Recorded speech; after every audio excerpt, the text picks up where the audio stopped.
నమస్తే అండి. ఈరోజు వీడియోలో చాలా సింపుల్ ఇంగ్రీడియంట్స్తో చాలా క్రీమీగా డెలిషియస్గా ఉండే సేమియా కస్టర్డ్ తయారు చేస్తున్నాను. సేమియాతో చేసే ఈ ఈజీ డెజర్ట్ పిల్లల నుంచి పెద్దల వరకు అందరికీ చాలా బాగా నచ్చుతుంది. మరి ఇంకెందుకు ఆలస్యం, రెసిపీలోకి వెళ్ళిపోదాం. ముందుగా ఒక ప్యాన్లో కొద్దిగా నెయ్యి వేసుకొని అందులో కాజు వేసి మంచి గోల్డెన్ కలర్ వచ్చే వరకు వేయించుకొని ఈ కాజులను తీసి పక్కన పెట్టుకోండి. ఇప్పుడు అదే ప్యాన్లో సేమియా వేసుకొని లైట్గా రోస్ట్ చేసుకొని మంచి అరోమా వచ్చే వరకు సిమ్లో వేయించుకోండి.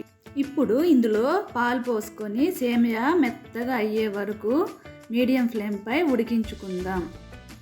ఇప్పుడు ఇందులో చక్కెర వేసుకొని బాగా కలుపుకోండి. అలాగే మరింత క్రీమీగా రిచ్ టేస్ట్ కోసం మిల్క్ మేడ్ కూడా వేసి అన్నీ బాగా కలిసేలా మీడియం ఫ్లేమ్పై ఉడికించుకోండి. ఇప్పుడు ఒక గిన్నెలో పాలు తీసుకొని స్టవ్ పైన పెట్టి వేడి చేసుకోండి. పాలు వేడెక్కేలోపు మనం చల్లార్చిన పాలల్లో 2 టేబుల్ స్పూన్ల కస్టర్డ్ పౌడర్ని వేసుకొని ఉండలు లేకుండా బాగా కలుపుకోండి.